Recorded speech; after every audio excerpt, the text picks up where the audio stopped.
Raising an autistic young person is challenging enough. Having to deal with them transitioning, questioning their gender adds another layer of complexity. And that's what we're discussing today. Tara na. I'm Robert Franco. Let's talk. Let's listen. Let's learn from each other. Let's go. Hello everyone and welcome back to the channel. Today I am talking to Abby, hello, mum to Josh, an autistic young man, for another episode in my series, My Heart, Your Voice. This is the series where I talk to parents and carers raising special needs children and those undergoing special circumstances. So I turn to Abby now. Hello Abby, how are you? I'm good, Rob. How are you? I'm alright. A bit still, new at this and learning, but there we go.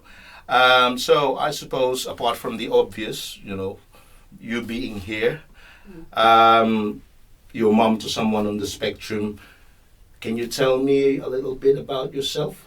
Yeah, sure. I'm a nurse. I've been a nurse for about 20 years now. Okay, wow. Yeah, used to work in the big hospital doing some intensive care stuff. And then the past 5 years, I've been working as a specialist nurse in sexual health. Okay. It's a good job. 5 years? Wow. Yeah, I still remember when you were working in your ICU. So I suppose, like I said, this is a question I'll probably be asking most of the parents that I interview here. I always want them to sort of tell me about the beginning. Can you tell me how it felt, if you can go back to that time when you found out that Josh was autistic? Yeah, sure. So from other parents' stories that you come across when you do become involved in this special needs world, I've realised I was actually quite unlike a lot of parents in that I really didn't think that Josh was going to have a diagnosis of autism and ADHD. Okay. For one, the ADHD side of it, that child had no hyperactivity about them whatsoever. But I've since learned it's like the hyperfixation. But of course that's a crossover with the autism. Okay. I thought my child was unique and was spunky.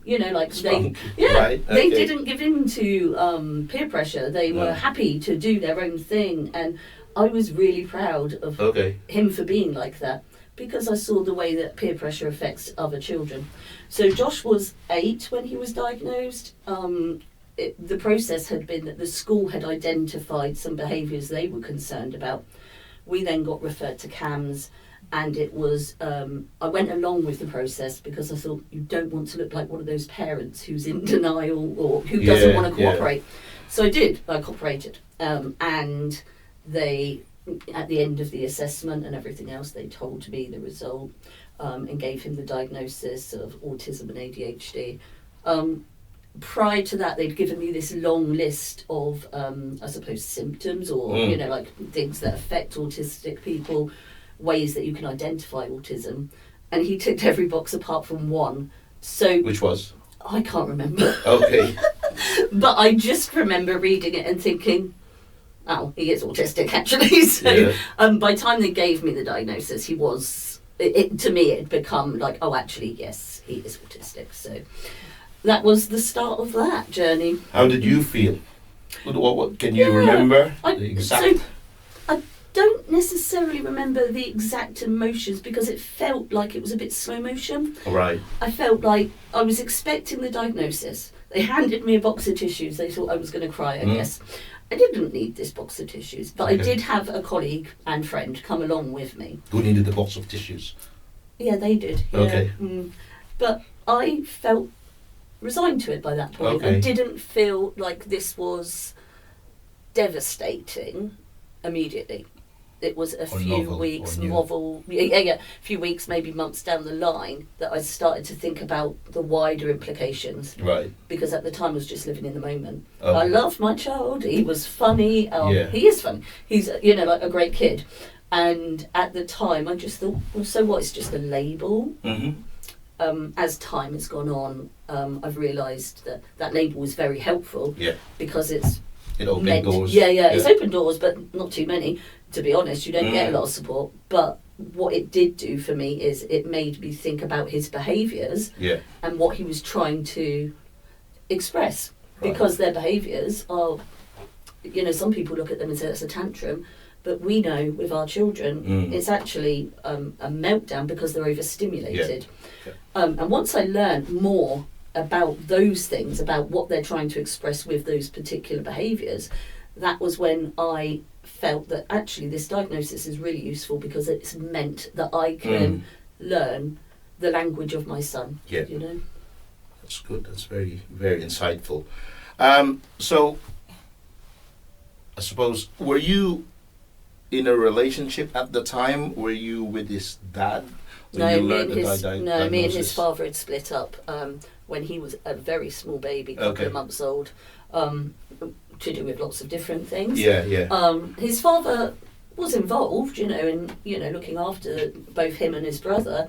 So he had come along for one or two of the sessions with CAMS, but it became apparent during these sessions with CAMS that he's probably on the spectrum himself. Right. Because he seemed to struggle with the whole thing. Yeah. Right. Okay. Because the only reason I asked that is that, correct me if I'm wrong, but I've read somewhere that statistically over 80% of marriages or, people living together end up in separation because of a diagnosis. I can believe it. It's either one parent walks out and just thinks, I'm not living this life. I think with a lot of families it's not particularly unusual. I think some people struggle and don't want to accept the diagnosis, and other people embrace it and do what they can to learn more about the condition. So in all the years of raising, so Josh was diagnosed when he was 8, so in all the years, including that prior to the diagnosis, what would you say, if there's one single biggest challenge, what would that be? I think it's that the world is really cruel, and you have to set them up for that. Yeah. And I think that's the biggest challenge. Right.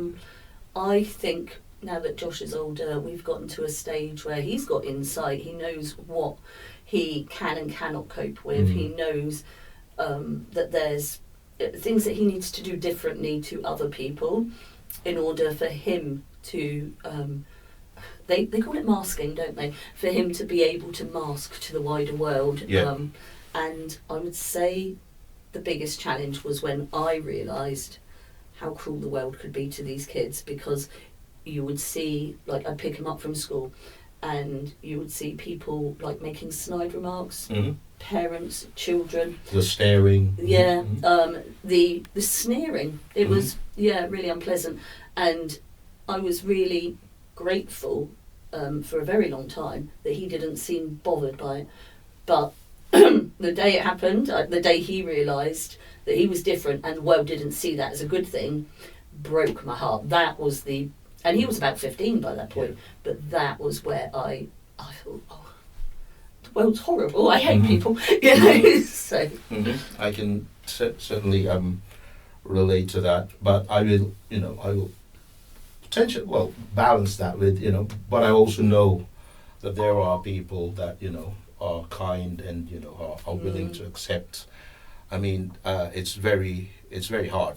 It is challenging. So, and when people use the word autism as a derogatory thing, as an insult, or to excuse some behaviours that they think are strange, so you often hear people going, "Well, I think he's on the spectrum," and you just think, "Well, you're a horrible person," that's not a nice way to talk about people. No. So, how is Josh now? You've told me prior to this, us taping this, is you spoke to him. What does he consider? Did he ever speak to you about the biggest challenge that he faces living with this condition? Yeah, I think he feels that the biggest challenge for him is having to mask it. So he's now in work. He does a little part-time job in retail. Can you unpack for the audience what that means? So the masking? for masking, this is what I mean. I don't feel like I do it. So I don't. From Josh's point of view, when he says about masking, he has to not stim in public. So he wants to, like flap, or he wants to rock or something like that. He can't do that because he knows people will look at him like he's strange. Like I say, he's now aware that people think of autism in a bad way. Not everyone, but a lot of people do.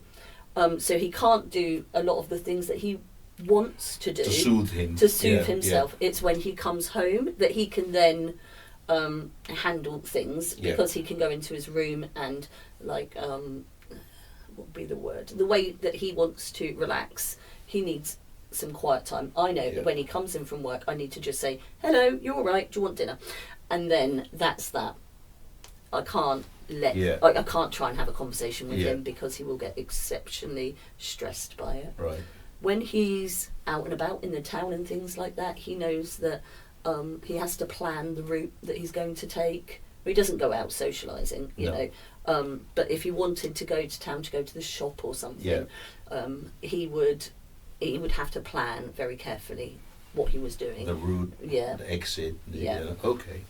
Okay. So you say he's working now. What does he do? He works in retail, so he works in a shop not just up the road, a little while away from us. He can catch a bus. He knows exactly which bus he needs to catch and the time.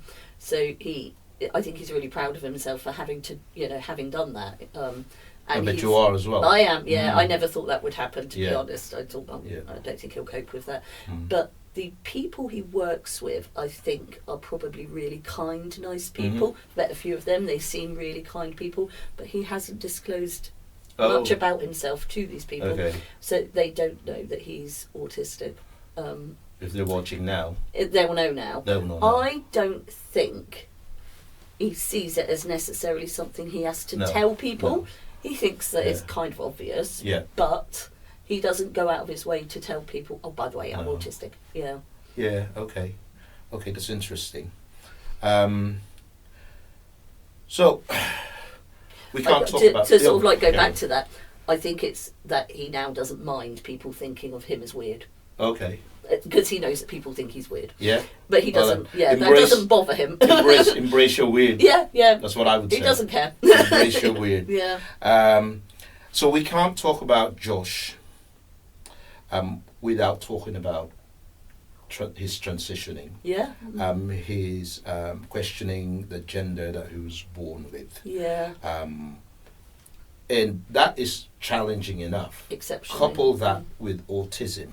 The transitioning and the autism, I can only imagine the challenges that he had to go through and you had to go through. Yeah. So talk to me about that.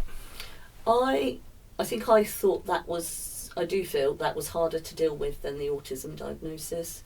Although people can be unkind about kids with special needs and things, and young people with special needs and older people although people can be really unkind about that, you don't get the hate that people who are transgender get, particularly at the current time. The current climate is exceptionally hostile to people who are transitioning, transgender, whichever way you want to view it. And I do think, without being too political about it, I do think the current government are really stirring that up. They've recently, very recently, this week in fact, have said that they're going to stop teachers teaching children about sex education, teaching children about sex education, and discussing transgender issues is no now. Now I've got two real concerns about that as a sexual health nurse. Okay, so I know that unfortunately sexual abuse is exceptionally common. I could not believe how common it was until I started doing this job that I did. So for me, sex education is about teaching children about how sexual abuse is wrong. Because most people who are sexually abused by somebody they know. They know, yeah. And that person will tell them, this is what we do, this is normal. for a child, they don't have the language to explain how uncomfortable they feel, how they don't think this is right, but they've been told it is. So I think that this particular element is exceptionally short-sighted. And then the way that they teach, the way that they've been told to treat children who consider themselves transgender or questioning, I think is also really short-sighted. You know, like if you're going to say we can't discuss these things, what does that do to a child who potentially can't necessarily put into words how they feel? And that is very common with autistic people. You know, they struggle with the communication. And they're actually more likely to then try and commit suicide. And I think nobody wants their child to feel so awful that they want to commit suicide. So I feel very passionately about this. Autistic people are 6 times more likely to be transgender. So it is something that we need to look into. There is lots of studies going on, obviously. And I think it's a great thing that there's studies being conducted on it, but I think that it's oversimplified by the gender critical movement when they say autistic people being 6 times more likely to be transgender. They infantilise those people, they infantilise that, and they'll say that's because the parent wants their child to be transgender because they're so homophobic they can't cope with their child being gay. And I find that ridiculous. Okay. Well, thank you for that. That's very, very insightful and very informative. So if you have a similar story, let us know in the comments section. And if you like what you're hearing and seeing, please subscribe to the channel and help these voices, help these hearts be heard all over the internet. Dudes and dudettes, ladies and gentlemen. So you were in that situation, Josh and yourself. Tell me about the strategies, the resources you used that you found particularly helpful to ensure that Josh felt supported through it. Honestly, I don't think there's much at all. If your child is functioning well in education, I don't think there's very much at all that is offered. And Josh is academically quite bright, and so academically didn't struggle. So it didn't flag up anything in terms of support. He did go to a school that had an autism unit, and that was helpful. An autism unit? Yeah. That's what they called it? That's what they called it. Now, bearing in mind, this was a good 10 years ago. Right, These so-called special needs departments that they have now is actually mostly taken up with behavioural problems, with neurotypical children. He didn't get a lot of support, but going to a school where they were very focused on autism, I think really helped him in that respect, because it helped me to sort of like have that resource. The teacher that was in charge of that unit was exceptionally useful for me. And then the only other thing that I found really useful was there was this book written by a young man. He's Japanese, and I can't remember his name, unfortunately. And it's called The Reason I Jump. Jump. Yeah, I read that book too. That I would say was the best book I read on the subject. I still have that in my you do? bedside table. I think it's fantastic. And as I read it, because it's a question and then he writes an answer, as I read it, I thought, wow, I had like a complete light bulb moment. And so I would then enlightenment. say, I would say to Josh, does this sound like you? And he was like, yeah. And that completely blew my mind.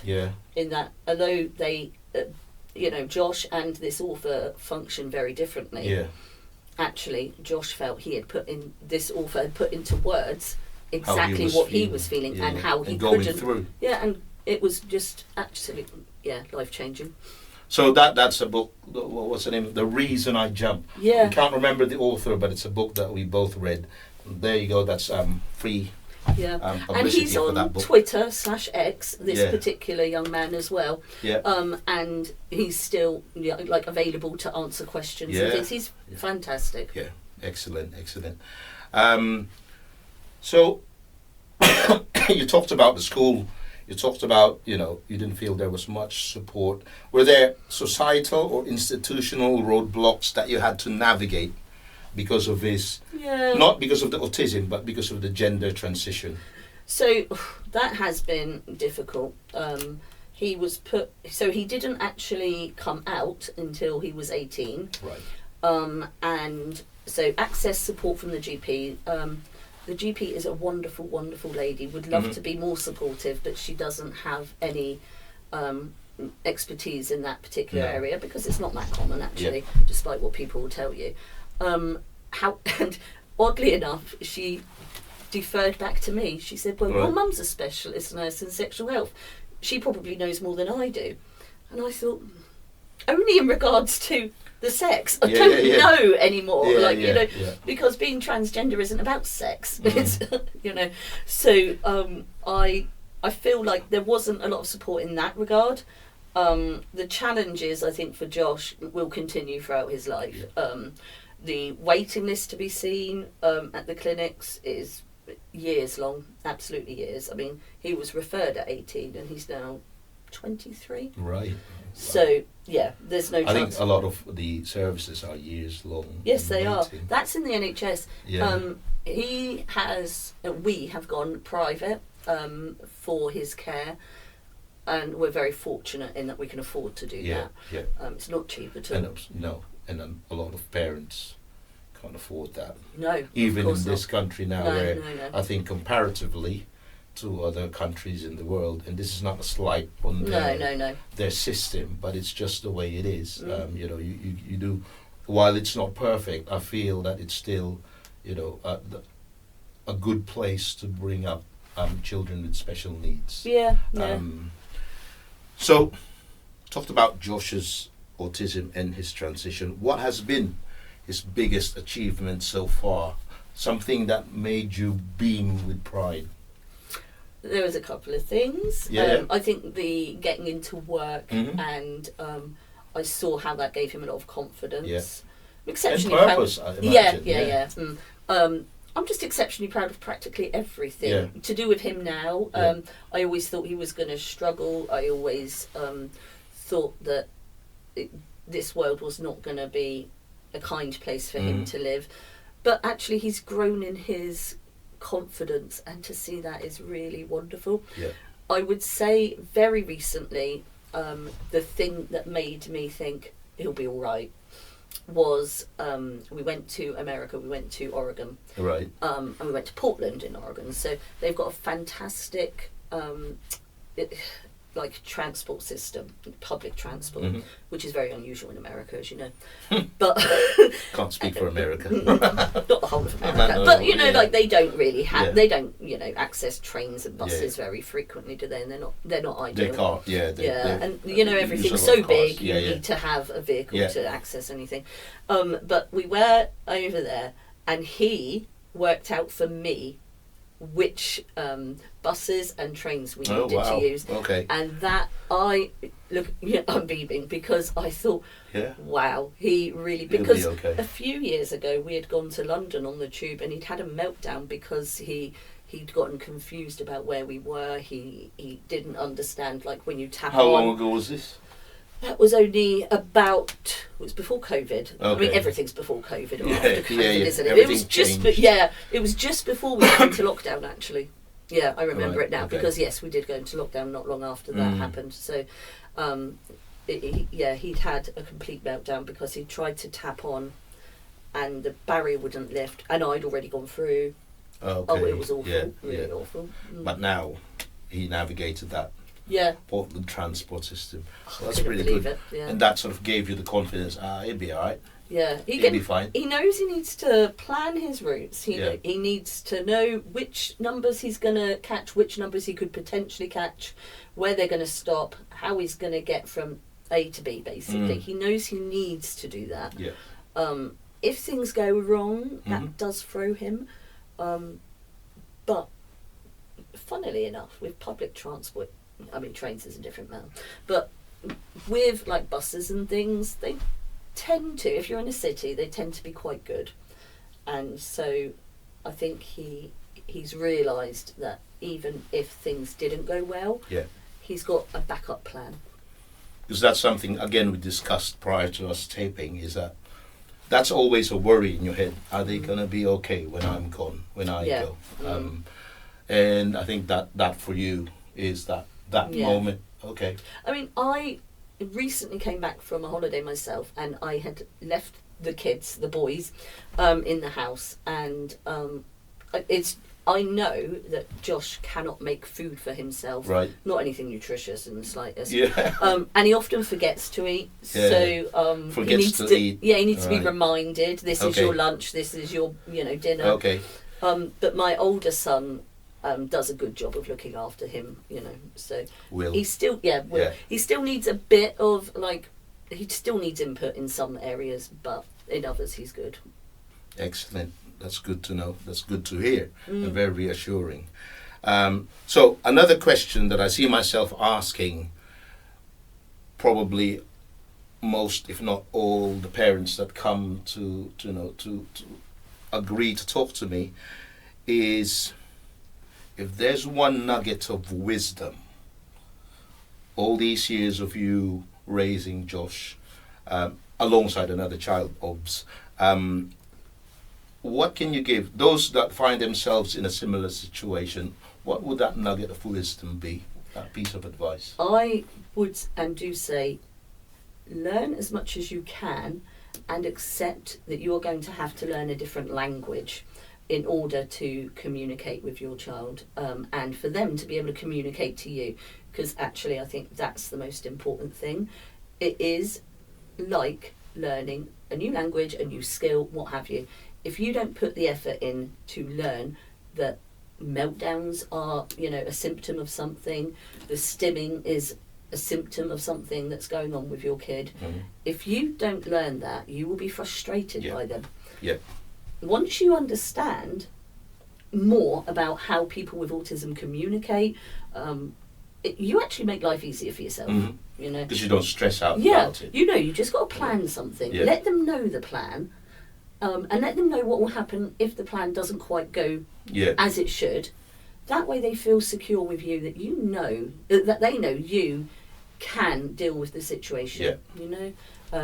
That is, but then they're all, every person with autism is different. That works for me and Josh.